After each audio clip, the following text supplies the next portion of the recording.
It was Saturday at 6 o'clock in the morning, and while our heir Rosalie Bastianich was heading back home after a night of self-destruction, her sister, Bella Westwood, was heading out. She would be meeting up with her former enemy turned crush, Kendra Smith, at a secret location near Plumbite Pier. And though they weren't supposed to meet until 8, Bella wanted to make sure she would get there with plenty of time to spare. Little Belle's was typically, well, not the brightest ray of sunshine. She was often angry, resentful, pessimistic, but for the first time in a while, Bella was feeling optimistic about the future, about herself, about Kendra. It was so weird to her how they got to this place, from hating on each other to potentially falling in love. And her rampant teenage hormones weren't helping her case.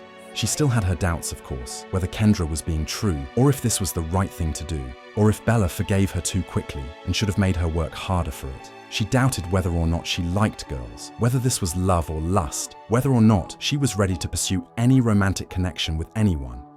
But Bella knew for once, just once, she needed to stop being an overthinker and let herself indulge in what life has to offer. She was old enough, smart enough.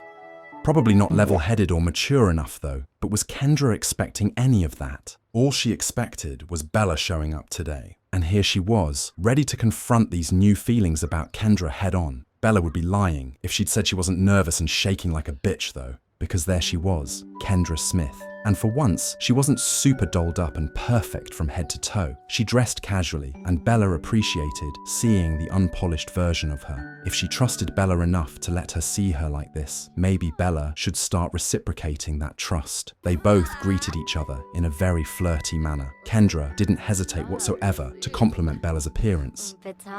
Kendra was so excited to finally hang out with Bella for a lengthy period of time, somewhere private and quiet, where it's just the two of them. There were so many things she wanted to talk to her about, and Bella felt the same. They started off with the basics, their favorite foods, favorite colors, favorite genres of music and TV shows. They discussed school subjects, talked shit about their classmates, and gushed about their upcoming high school graduation. They talked about astrology and zodiac signs before Kendra presented the brilliant idea of cloud gazing with one another. One cloud looked like a duck, according to Bella. One looked like a heart, according to Kendra. They showed each other funny memes, flirted too many times to count, and stared into each other's eyes way too often, sometimes sharing a kiss.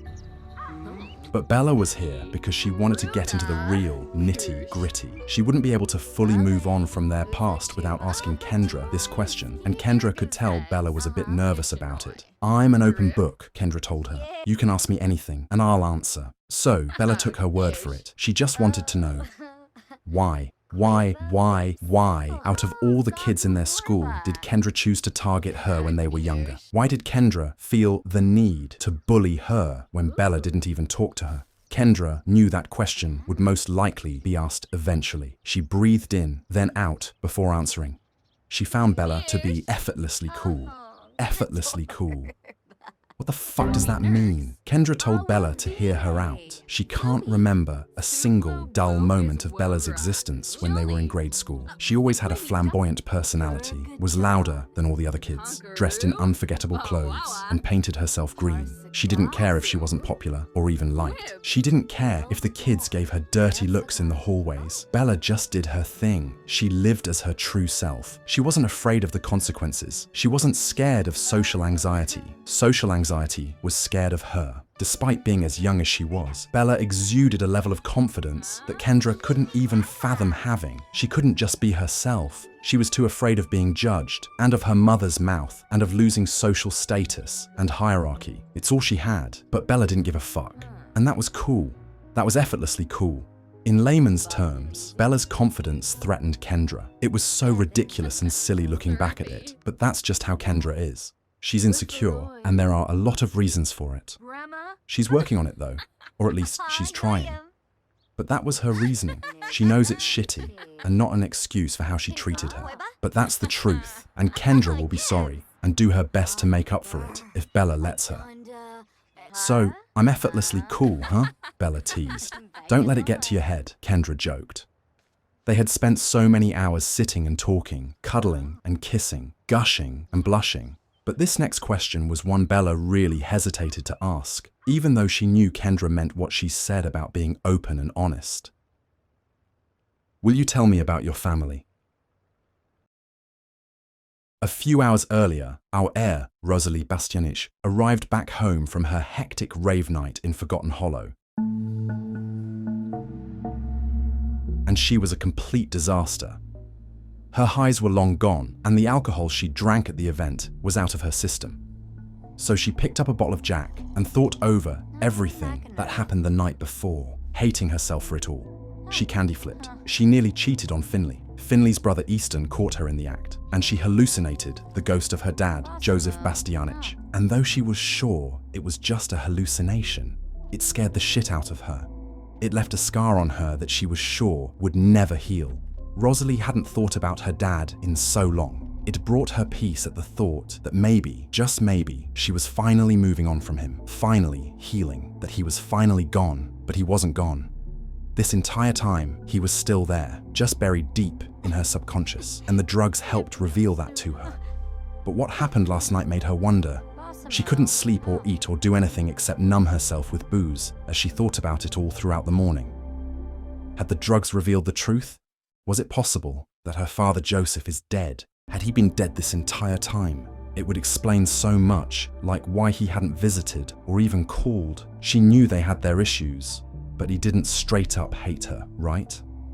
It's been over a year since he and Gwyneth separated, and since the last time she went to visit him. He would have said something by now. He would have tried, right? Or was she just lying to herself? Had he drank himself to death?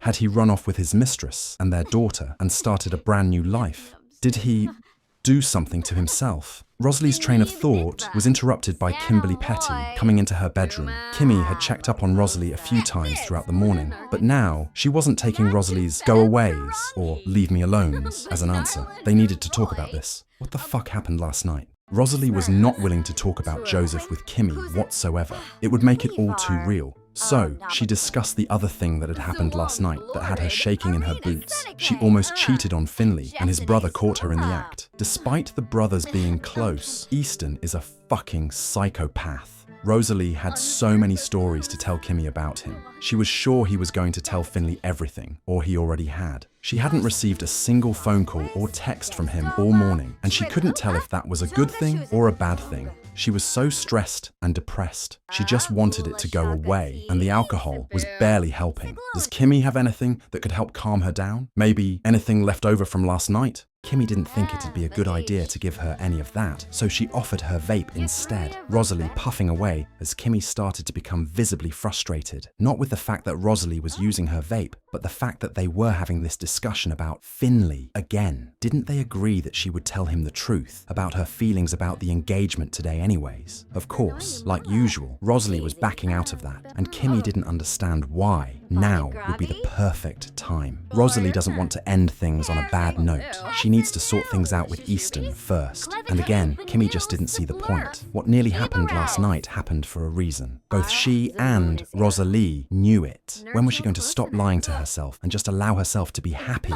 Rosalie was stunned with the way Kimmy was talking to her. She'd never seen her so emotional, so angry, and it wasn't even her goddamn relationship. Rosalie may not want to marry Finley, but that didn't mean she didn't love him. Love him? Kimmy coughed. If you truly loved him, you wouldn't have almost kissed some random guy on the dance floor. She knew Rosalie craved something different, that she wanted to experiment, that she wanted to feel like a University of Brighchester student and not a goddamn BYU student. And that's when Rosalie said something so incredibly fucked up. Just because you're a whore who woohoos everything in sight doesn't mean I have to. She felt terrible the instant that sentence left her lips. It might be true, you know, Kimmy being the biggest hoe bag on University of Brighchester's campus and all that, but she didn't want to upset her. But to Rosalie's surprise, Kimmy wasn't upset. Kimmy knows that she's a whore and she owns it. She's not afraid to admit that she loves woohoo and will indulge in it whenever the opportunity presents itself. She's not afraid to admit this at all because she's doing what you're supposed to do. You're supposed to experiment when you're young so you're not left wondering and miserable as you get old. Fuck that. She was going to do everything she wanted before she couldn't anymore, and all she wanted was the same thing for Rosalie, because she knows Rosalie wants it. She wants it bad. She's been aching for it, hasn't she? She's thought about it while in bed, while in the shower, while doing things to herself, hasn't she? Kimmy just needed to hear her admit it. She yearned to hear her whisper it in her ear. She'd then be in luck because Kimmy wouldn't mind showing her all about those things. Kimmy had sensed Rosalie's desperate ache for experimentation a long time ago after she walked in on her woohooing with that one girl, April, in the dorms. She waited way too long to leave. Rosalie knew she was right. Oh, was she so right? Man, woman, non-binary, gender fluid. It didn't fucking matter. She couldn't be tied down to just one guy for the rest of eternity. Not yet. Rosalie knew it was wrong doing this, letting Kimmy kiss on her lips and touch all over her body. But God, did it feel so right. And you know what made her feel even better?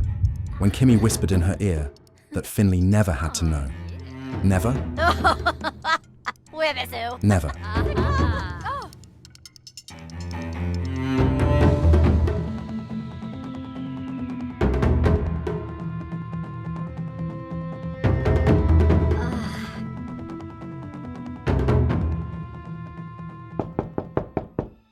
A knock at the door. "Who is it?" Rosalie asked. Bella wasn't home, and Gwyneth was busy preparing to get married tomorrow. Fucking Finley, bringing her lunch, because he missed her. Rosalie began to panic. She was in the middle of getting her coos eaten by Kimmy, and her literal fiancé was outside her door, waiting to be let in. And that's when it hit her.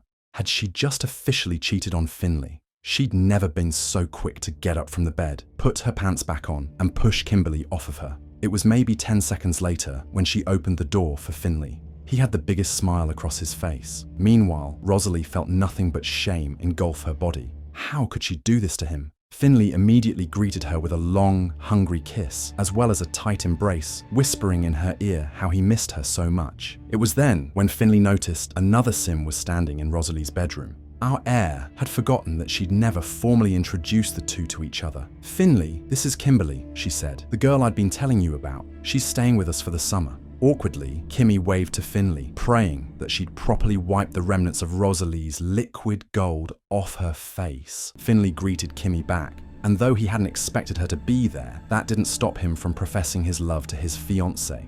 In his hand, he held a container of homemade chicken soup he and his mum Brandy made for her since she said she had food poisoning. Holy shit, he's so good to me, Rosalie thought. Now she might actually throw up. Kimmy couldn't rid the awkward feeling of her still being in the room, so she told the couple that she was going to leave and hang out in her bedroom if they needed her. She eyed Rosalie on the way out, her way of communicating that now was the fucking time. Once they were alone, Rosalie began examining Finley's body. He looked different. Had he been working out? And was that a piercing on his nose? Yes, Finley smiled. He'd been working out in preparation for their wedding. He wants to look his best on their big day. I'm no waitress, but I'd surely take his tip. As for the piercing, he and Easton went to the piercer this morning. He was thinking of getting a tattoo with Rosalie's name on it too, but wanted to know her thoughts first. He was with Easton today, Rosalie thought to herself, but seeing how Finley was in such a good mood and happy to see her, Easton hadn't told him about what he saw last night at the rave. Easton was holding back that information for a reason, and that concerned her. Finley began talking again, telling her that there was so much he wanted to catch her up on, and that's when Rosalie couldn't hold it in anymore. She broke down into tears. Finley was taken aback, completely shocked by what he was seeing. Sure, he'd seen Rosalie cry, but not like this. "What's wrong?" he kept asking. "You don't look well," he kept saying. She was pale and cold, and her eyes were red, and her lips were chapped. He held her tight, trying his best to console her, but she was inconsolable. It was coming up. She couldn't keep it in any longer. "I lied!" she screamed at the top of her lungs, grabbing the attention of both Finley and Kimmy, all the way in the TV room. "What is it that you lied about?" he asked gently. Her feelings about the engagement, her sexuality, and so much more. Where would she even start? Finley had grown very worried. Rosalie's eyes were bloodshot, and she was shaking from head to toe. He swore he wouldn't be mad. He just wanted to know what the issue was, and how to help her with it. Rosalie then confessed to not being sick. She went to a rave last night with Kimmy and didn't tell him. She then closely monitored the expression on Finley's face. He seemed a bit disappointed, but not much else. After a few seconds, all he said was, okay, and if there was anything else. And in fact, there was. She did multiple drugs at the rave. And that's why she didn't want to tell him. She didn't think he'd be okay with it. Finley's heart sunk. Of course he wasn't okay with her doing drugs, but he kept his composure, caressing her and telling her why. After Rosalie told him what she took, it made sense that she was as emotional as she was. Coming down from those drugs can lead to a serious, depressive episode. They're young adults in college, and Finley will understand if Rosalie wants to try new things here and there, but he'd really appreciate it if she'd just be honest with him. He was going to say something else, but he held his tongue. And Rosalie, being over-emotional and irrational, didn't like that. She told him to say it. She wanted to know what was on his mind. What was he holding back from her? It's not the right thing to say, he told her, but she didn't care. She demanded he say it. Rosalie, I'm not your dad. Her dad? Joseph. Why was he bringing up Joseph? Why is Joseph suddenly haunting her life once again? What did he mean by that? Tell me, she yelled. All Finley meant by that was that Rosalie needed to work on her fear of disappointing him. Yes, he knows that she is a people pleaser, especially when it comes to men. He has seen that pattern since they were small, with Jaquan Scruggs and Levi Birch, and even himself.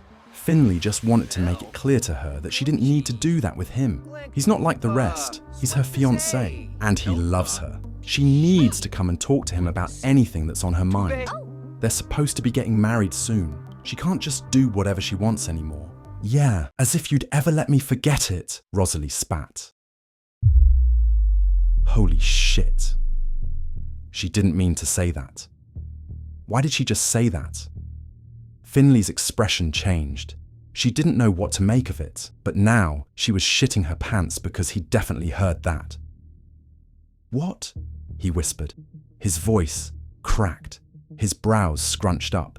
His lips quivered. Rose, what do you mean by that? Rosalie began to panic.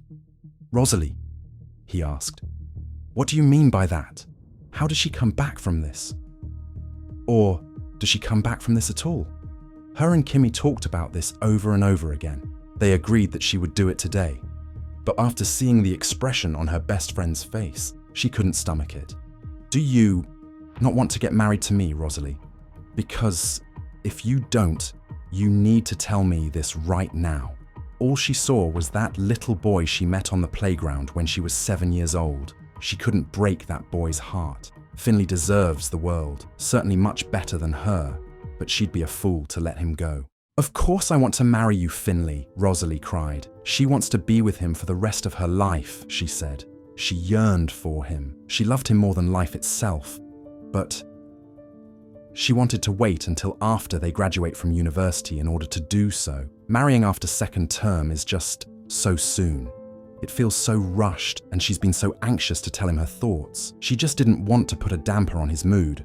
Once they've got their degrees and careers established, she would love to marry him. If he still wants her after this, of course. And it's true, Rosalie wouldn't mind waiting until after university to marry him. She'd feel like she'd be able to breathe until then, figure her issues out, and not have this huge weight on her shoulders. Seems like Finley was relieved too, his gaze softening as he rushed over to Rosalie and wrapped his arms around her. He loves her so much, he told her. He never wanted her to scare him like that again. He is so committed to her in each and every way, and he wishes she had told him this sooner. He never wants to make her feel rushed, ever. He's so sorry about that. There is just nothing more he wants in his life than to be her husband, and maybe he hadn't thought things through. He looked deeply into her eyes and begged her to always tell him whenever something is on her mind. He made her promise him, and she did. Outside the door, Kimmy loomed in disappointment. Guess that's that. She was really hoping her impressive tonguing skills would convert Rosalie to the dark side. Rosalie and Finley took some time alone in her bedroom, kissing, cuddling, holding each other, apologizing, and eating some of the Broke family's homemade chicken soup as they talked about their wedding plans with each other. And for once, Rosalie felt much more comfortable discussing these plans, and somewhat excited even. One day, she'll end up with her best friend permanently, forever. And all of the doubts she had in the back of her mind will wash away. Right? Late in the night, after Finley dozed off, Rosalie took a long, hot, relaxing bath, doing some skincare afterwards. She felt better on the outside, but on the inside, she felt rotten to the core. How could she tell Finley she loved him after what she'd done earlier today? Speaking of which, she and Kimmy needed to talk about that. She found Kimmy alone, awake, sitting outside in the backyard overlooking the pool. Rosalie silently sat beside her and apologized. She was sorry for calling her a whore. Kimmy was genuinely not offended by it whatsoever. It's hard work being a whore, she earned the title. Kimmy told Rosalie she was sorry for tasting her rainbow. Rosalie too took no offense. She fully consented, but she certainly had her regrets. It was fun experiencing a new sensation from a new sim, a sim of the same gender, and it helped her come to terms with her pansexuality. But it can never happen again. It was a mistake, and she will regret it for the rest of her life. She cheated, for crying out loud. Rosalie needed Kimmy to promise her that she would never tell Finley, that what they did upstairs earlier will stay between them for the rest of their lives. This wasn't Kimmy's first time keeping a woohoo secret all to herself. Of course, she wouldn't tell him, and that meant Rosalie could finally relax and join Finley in bed. Until Kimmy made a proposal.